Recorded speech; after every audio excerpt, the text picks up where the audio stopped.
കാഷ്വാലിറ്റിയിൽ അങ്ങോട്ട് അടുക്കാൻ വയ്യ. OP-യിലാണെങ്കിൽ തിക്കും തിരക്കും. നമ്മുടെ നാട്ടിൽ ഇത്രയും രോഗികളുണ്ടെന്ന് ഇപ്പോഴല്ലേ മനസ്സിലാവുന്നത്. അമ്മായി ഒന്ന് വന്ന് കാണണം, അന്തം വിട്ടുപോകും. ഞാൻ ഇത്തവണ ഒരു ടെക്നിക്ക് ആലോചിച്ച അമ്മാവ. ഡോക്ടർ ആരായിരുന്നാലും അയാൾ സുന്ദരനായിരിക്കണം. എന്താ കാര്യം? സ്ത്രീ രോഗികളുടെ തിരക്ക് കൂടും. അതുപോലെ സംഭവിച്ചു.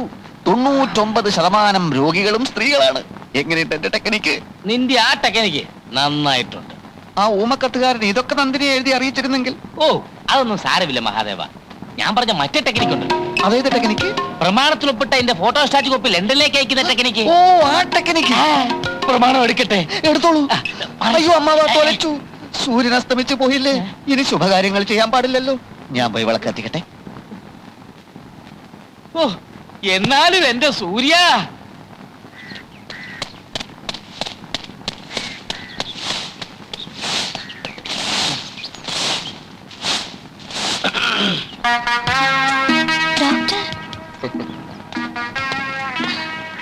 ഞാൻ വിചാരിച്ചില്ലേ ഇന്ന് വിജയിക്കുമെന്ന്. മനസ്സിലായില്ല.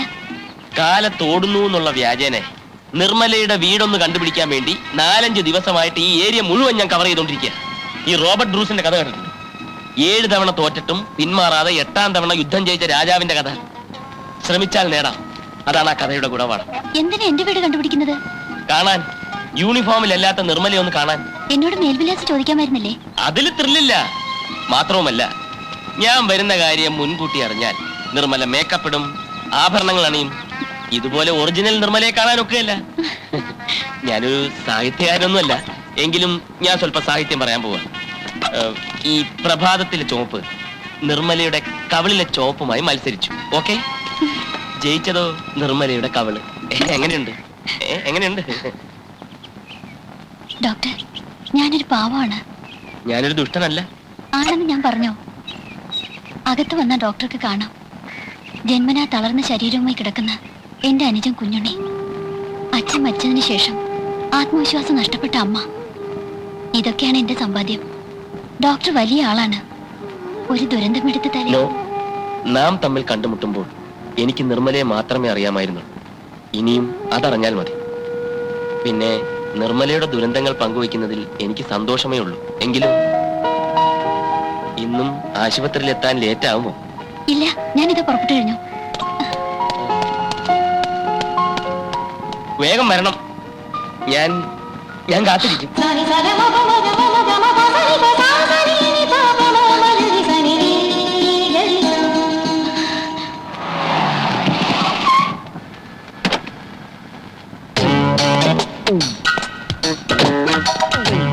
Good morning doctor. Good morning. ഇന്ന് ഡോക്ടറെ വിളിക്കാൻ ഞാൻ തന്നെ വന്നേക്കാമെന്ന് കരുതി. നിൽക്കൂ, ഞാൻ മുറിയൊക്കെ ഒന്ന് കാണട്ടെ. സൗകര്യങ്ങളൊക്കെ ഉണ്ടോ നോക്കണമല്ലോ. എങ്ങനെയുണ്ട് മുറി?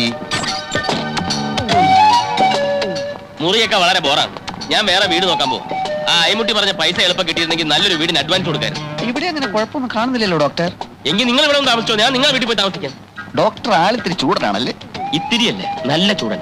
പക്ഷെ സത്യം പറയണമല്ലോ, രോഗികൾക്ക് ഡോക്ടറെ ഭയങ്കര മതിപ്പാണ്. നിങ്ങളുടെ ആശുപത്രിയിൽ കൊള്ളാവുന്ന ഒരു ഡോക്ടർ വരുന്നത് ആദ്യമായിട്ടായിരിക്കും. എന്നെ പറ്റി ഡോക്ടറുടെ അഭിപ്രായം എന്താണ്? നല്ല അഭിപ്രായം. എന്തായാലും ആശുപത്രി പൂരപ്പറമ്പാക്കിയ പാർട്ടിയല്ലേ. ഡോക്ടർ അത് ഇപ്പോഴും മനസ്സിന് കളഞ്ഞില്ല അല്ലേ? എന്തായാലും ഡോക്ടറുടെ വരാൻ കാരണക്കാരൻ ഞാനാണ് എന്നുള്ളതിന്റെ ക്രെഡിറ്റ് എങ്കിലും എനിക്ക് തന്നൂടെ? പിന്നെ എന്റെ ആശുപത്രി നടത്തിപ്പ് ഞാൻ മിടുക്കലാണ് ഡോക്ടർ. ഡോക്ടറുടെ കയ്യിൽ ലെറ്റർ പാഡ് ഉണ്ട്. എന്തിന്? ഞാനൊരു അഡ്രസ് തരാം. ഡോക്ടറുടെ ലെറ്റർ പാഡിൽ മഹാദേവൻ തമ്പി, അതായത് ഞാൻ ബഹുമിടുക്കനാണ് എന്ന് എഴുതി ഈ അഡ്രസ്സിൽ അയച്ചാൽ നന്നായിരുന്നു. മിസ് നന്ദിനി തമ്പി. ആരായത്? എന്റെ കാമുകയാണ്, അമ്മാവന്റെ മകളാണ്. ലണ്ടനിൽ പഠിക്കുക. ചെറുപ്പം തൊട്ടുള്ള എന്റെ ഒരു മോഹമാണ്.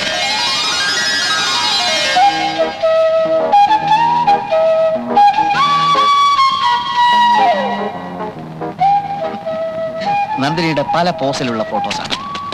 ഡോക്ടറെ പറ്റി അവൾ അറിഞ്ഞിട്ടുണ്ട്. ഡോക്ടർ എന്നെ പറ്റി 2 നല്ല വാക്ക് എഴുതിയാൽ അവൾക്കത് വലിയ സന്തോഷമായിരിക്കും. നിങ്ങൾക്ക് വട്ടുണ്ടോ? എന്റെ അറിവിലില്ല. പരിശോധിക്കാം. എന്താ അങ്ങനെ തോന്നാൻ? അല്ലെങ്കിൽ ഒരു പരിചയമില്ലാത്ത ഒരാൾക്ക് കത്തെഴുതാൻ നിങ്ങൾ എന്നോട് ആവശ്യപ്പെടും. ഡോക്ടർക്ക് വട്ടുണ്ടോ എന്നാ ഇപ്പൊ എന്റെ സംശയം.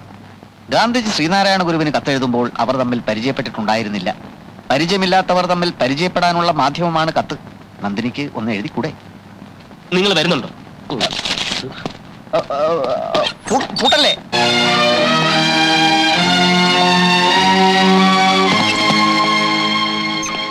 നമസ്കാരം ഡോക്ടർ. നമസ്കാരം. നമസ്കാരം സാർ. നമസ്കാരം. നമസ്കാരം. നമസ്കാരം sir. Good morning sir. Good morning doctor. Good morning sir. നമസ്കാരം സാർ. നമസ്കാരം ഡോക്ടർ മറക്കില്ല ഡോക്ടർ, ഒരു കാലത്ത് ഞങ്ങൾ മറക്കില്ല. കിടക്കാത്ത ആശുപത്രികളും ചികിത്സിക്കാത്ത ഡോക്ടർമാരും ഇല്ലായിരുന്നു. ഡോക്ടർ എനിക്ക് പുനർജന്മം തന്നു. ഡോക്ടർ ദൈവം രക്ഷിക്കട്ടെ. അതെ അതെ, God heels but doctor takes the fees എന്നാണല്ലോ. വരട്ടെ. ശരി സാർ.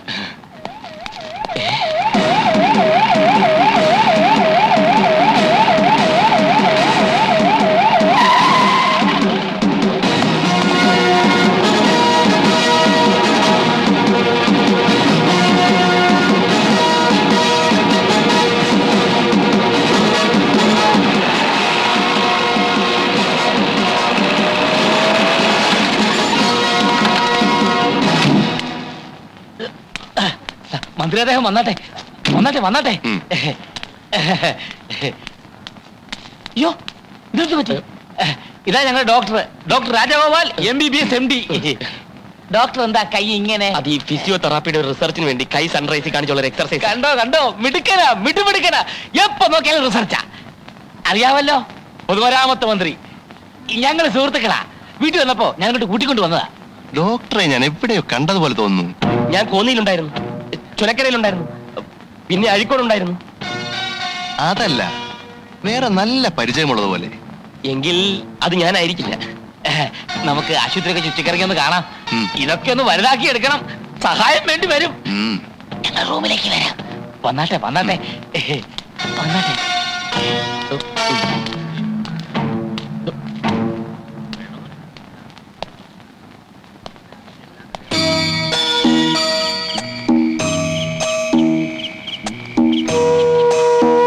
കഴിക്ക് മോനെ, കഴിക്ക്, അല്ലെങ്കിൽ ചേച്ചിക്ക് ദേഷ്യം വരും. കഴിക്ക്. ആ അമ്മ ഇത് കണ്ടോ? ഈ കുഞ്ഞുണ്ണി കഴിക്കുന്നില്ല. കഴിക്കും മോനെ. അമ്മയ്ക്ക് ഇനി കഞ്ഞി വേണോ? വേണ്ട, മോള് കഴിച്ചോ. ഞാൻ പിന്നെ കഴിച്ചോളാം.